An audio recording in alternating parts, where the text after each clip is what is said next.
Bonjour et bienvenue sur Couleur Papier. Je vous retrouve aujourd'hui pour le dernier tuto de cette année 2018. Nous aurons un autre rendez-vous. Je vous propose qu'on se retrouve le vendredi 28 vers 18 h pour un live sur YouTube.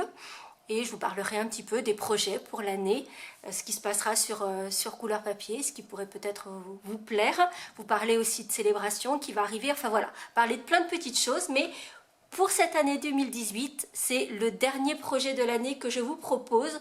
Le 96e, on ne sera pas arrivé complètement à 100, peut-être que l'an prochain on y arrivera. Et le projet que je vous propose, c'est donc une petite boîte qui se présente comme ceci, avec un petit paysage tout autour. Et magie, il s'agit d'une petite lumière, d'un petit lumignon comme je l'appelle, dont on pourra, donc on retrouve tout notre petit paysage, mais cette fois-ci tout enluminé. Et on pourra le poser sur la table pour qu'il y ait une petite lumière à côté de chacune des assiettes, par exemple, devant vos fenêtres, à l'extérieur peut-être éviter s'il y a un petit peu de vent pendant les fêtes. Mais voilà, il s'agit d'une petite lanterne, d'un petit lumignon qui va pouvoir éclairer votre maison pour les fêtes. Alors je sais qu'on arrive au bout et que il va falloir faire vite, mais comme ce sont des articles qui étaient déjà au catalogue de Noël l'hiver dernier, peut-être que vous les avez déjà dans votre collection et vous allez pouvoir les préparer. Sinon, un petit projet à garder dans vos tiroirs pour l'année prochaine. Et c'est donc ce petit projet que je vous invite à réaliser avec moi aujourd'hui, en cette fin d'année. Pour mon projet prototype, j'avais utilisé du papier métallisé champagne et ce ruban noir à paillettes que je trouvais très très joli et donc qui m'a servi à décorer le pourtour du haut de mon petit lumignon. Pour la version que nous allons réaliser ensemble, je suis partie sur des couleurs un petit peu moins traditionnelles puisque je vais utiliser du papier gris brossé, donc notre papier galvanisé argent, qui donne effectivement cet aspect argent brossé. Il nous faudra également du papier velin et je vais utiliser ce ruban avec la bordure métallique argentée couleur explosion de baie. Je trouve que ça fait un combo qui est vraiment très joli, qui sort de l'ordinaire. Ce ne sont pas des couleurs traditionnelles de Noël, mais je trouve que ça donne un très joli combo. Et puis on va utiliser ce set de matrices de découpe, donc qui s'appelle Bonjour de ma ville. Je vous l'avais déjà utilisé l'an dernier parce que c'est un set que j'aime vraiment énormément, il est juste magnifique. Donc là on va utiliser ces deux grands dies qui donnent nos petits villages tout autour, mais vous en avez deux autres avec des maisons un peu plus petites. Vous avez aussi un die qui va vous permettre d'ajourer éventuellement un papier avec des petites étoiles et des petits flocons, et ce die que j'adore aussi qui va vous permettre de faire un haut d'étiquette avec l'aspect festonné et le petit cœur pour faire le petit trou que je trouve très très mignon aussi. Donc si vous ne l'avez pas encore, prévoyez-le pour l'hiver prochain. Je ne suis pas sûre qu'on l'aura encore au prochain catalogue, donc n'hésitez pas, profitez-en pendant qu'il en est encore temps. Pour les dimensions des papiers dont on a besoin, je vous donne ici les dimensions en pouces parce que c'est celles que je vais utiliser. Souvent quand je fais des projets 3D, c'est souvent le système impérial que je préfère. Mais comme d'habitude, dans le lien en barre d'infos ou sur la miniature à la fin de cette vidéo, vous retrouvez le lien qui vous mènera vers l'article du blog et toutes les dimensions, aussi bien en système métrique qu'en système impérial. Donc pour les morceaux dont on a besoin pour réaliser notre petite boîte, il nous faut un grand rectangle qui mesure 8 1/4 sur 4,5, un morceau de papier velin qui lui mesure 8 1/4 par 3 3/4 et un carré dans notre papier galvanisé argent qui lui mesure 3,5 sur 3,5. Nous allons commencer par faire toutes les lignes de marquage et les découpes.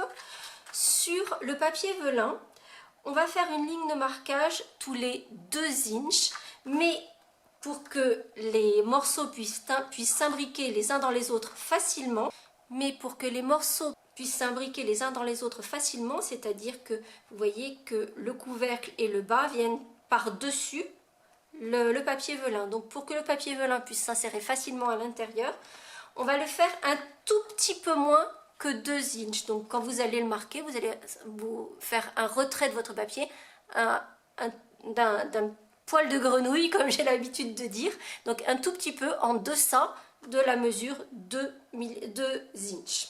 Pour notre grand rectangle de papier galvanisé argent, on va faire une ligne de marquage tous les 2 inches, et là ce sera bien tous les 2 inches. Et sur le grand côté, on va faire une ligne de marquage à 1,5.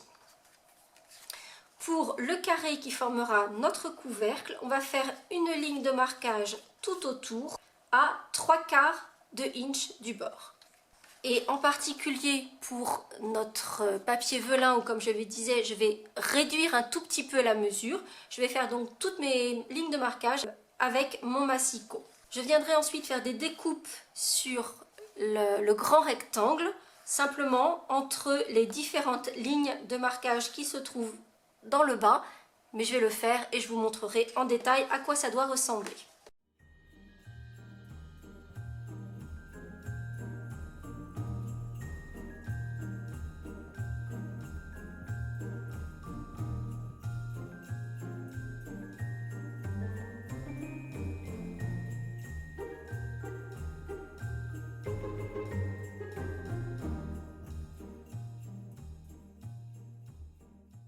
Et voici donc ce que l'on doit obtenir. Donc ici on a donc 4 bandes de 2 inches chacun.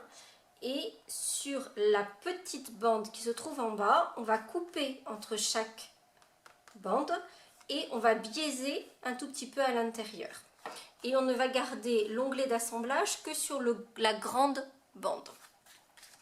Pour le carré, comme je vous le disais, on va faire une ligne de marquage tout autour à 3/4 de inch et on va couper en vis-à-vis. Alors la coupe qui se trouve le long du grand rectangle intérieur doit être bien droite, puisque là c'est chacun des côtés de votre couvercle. Donc ici ce doit être bien droit, et sur le petit carré extérieur là on va biaiser, et on va biaiser également, d'ailleurs je me rends compte que j'ai oublié de le faire ici, on va biaiser également sur l'extérieur. On va mettre ces 2 morceaux de côté pour le moment et on va s'occuper de faire cette jolie découpe paysage pour le fond de notre petite boîte. Donc comme je vous le disais, j'ai utilisé ces 2 die et on va les découper un par un en prenant soin de placer, alors d'abord que les maisons soient bien parallèles aux lignes de marquage. C'est aussi pour ça qu'on les a fait avant, pour bien placer dans la mesure où la ligne d'horizon n'est pas droite, que l'on mette bien nos maisons bien droites. Et on va essayer autant que faire se peut, alors il y en a une, celle-ci en l'occurrence pour laquelle ça ne fonctionnera pas, mais on va essayer de faire en sorte que nos maisons ne soient pas sur les lignes de marquage. Alors comme je vous le disais, il y en a une pour laquelle ça ne fonctionnera pas, ce sera celle-ci. Et on va placer le sommet du clocher de notre église sur le bord haut de notre morceau de papier. Puis on viendra placer le reste de notre paysage. En revanche, comme je vous le disais, on va couper en 2 fois, ce qui veut dire qu'on va couper une première fois cette partie-là, donc on va tout couper ici, et ensuite on viendra couper cette partie-ci en venant caler le couteau dans l'alignement de la découpe qui a déjà été faite.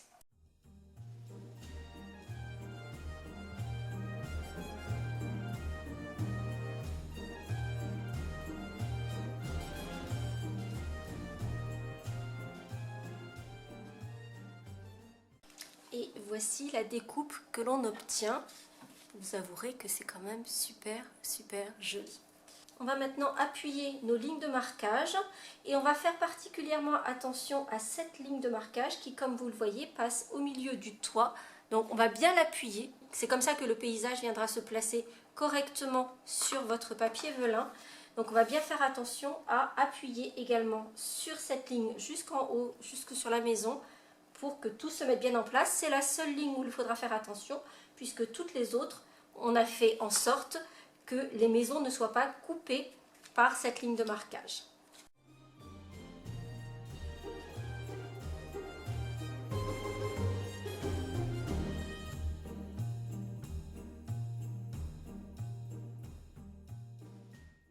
J'en ai profité pour appuyer les lignes de marquage également sur la partie de mon couvercle et sur la partie papier velin.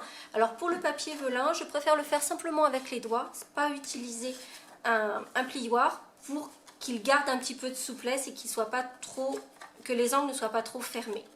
Pour ce qui concerne ma ligne de paysage, et pour qu'il n'y ait pas de rupture entre le début et la fin, je vais plier en deux mon morceau de papier et je vais faire une petite marque à la hauteur la plus basse de l'extrémité du paysage. C'est-à-dire que vous voyez qu'ici, elle est beaucoup plus haute que ici. Et je vais donc faire une découpe pour que ma ligne de paysage rejoigne la hauteur de l'autre extrémité.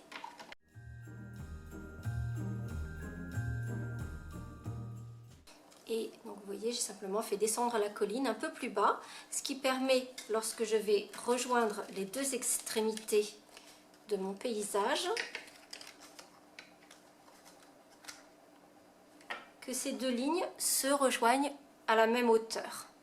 Nous allons maintenant mettre en volume les différents éléments, ce qui veut dire que ici, je n'ai que ce petit onglet qui va me servir pour l'assemblage et qui vont venir ici. Donc là, je vais juste utiliser un glue dot qui va venir se mettre sur l'onglet et se mettre juste à la bonne hauteur.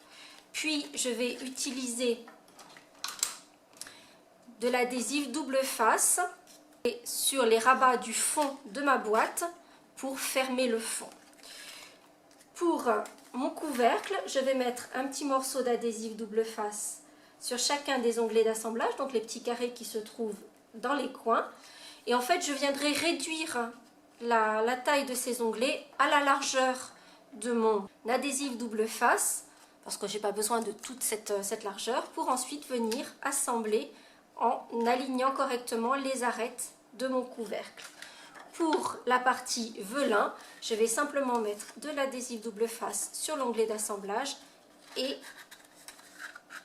faire juste une tour carrée comme ceci.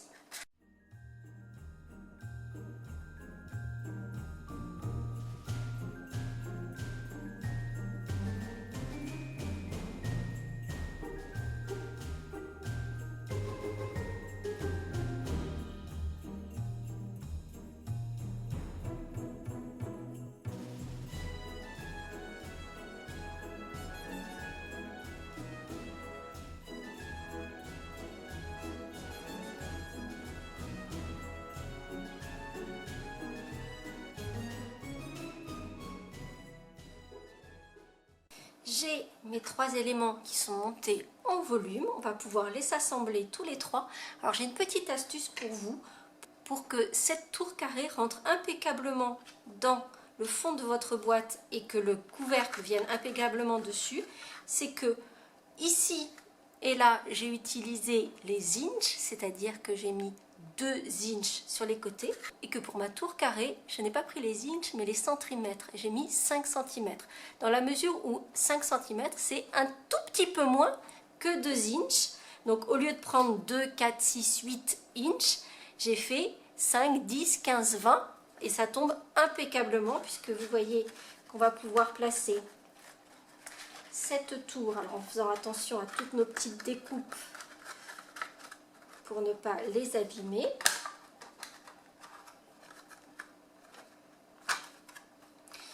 Et comme vous le voyez, ma tour rentre impeccablement dans le fond de mon décor. Pour que ce décor reste bien en place et qu'il ne soit pas abîmé au moment des manipulations, par exemple, je vais simplement prendre des mini points de colle et je vais juste mettre quelques mini points de colle derrière le paysage, là où il ne sera pas visible, pour que le paysage reste bien collé au papier velin.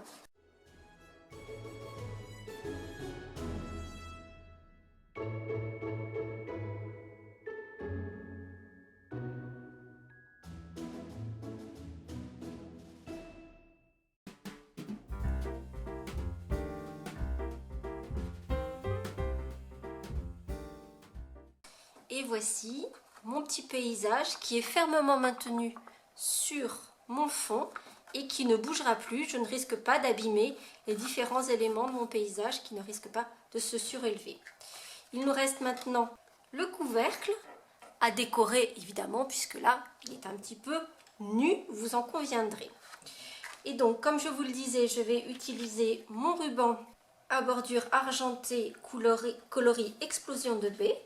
Donc je vais d'abord prendre la mesure, donc la longueur dont j'ai besoin pour faire le tour de ma boîte. Je vais mettre de l'adhésif double face sur mon ruban pour ensuite venir coller le ruban sur le pourtour. Puis je viendrai ajouter avec un mini glue dot 4 petits nœuds à la fourchette évidemment. Comme d'habitude, je vous remets le lien juste ici, que je viendrai coller sur chacun des côtés de mon couvercle.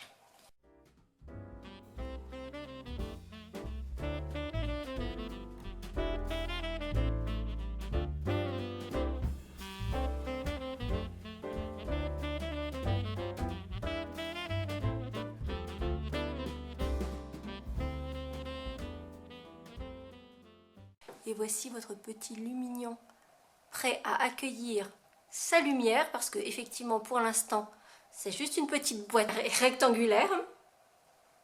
Donc il nous suffit d'ouvrir. Et comme pour celle-ci, en fait j'utilise ces petites guirlandes que je vous ai déjà montrées pour d'autres projets qui sont super jolies.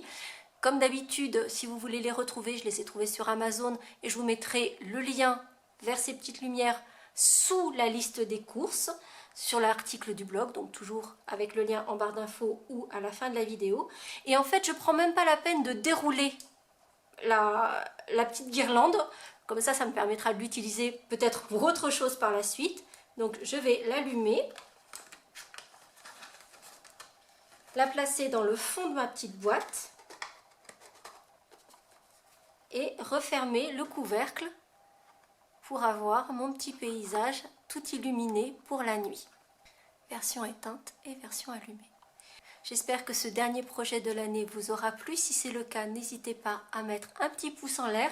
N'hésitez pas non plus à me dire si vous serez avec moi vendredi prochain, 28, donc à 18 h, pour le live, pour vous parler un petit peu de ce qui va se passer sur cette chaîne pour la nouvelle année. Et en attendant, moi je vous souhaite de très belles fêtes. Et bien sûr, je vous donne rendez-vous vendredi, puis en 2019 pour plein d'autres aventures créatives. À très bientôt!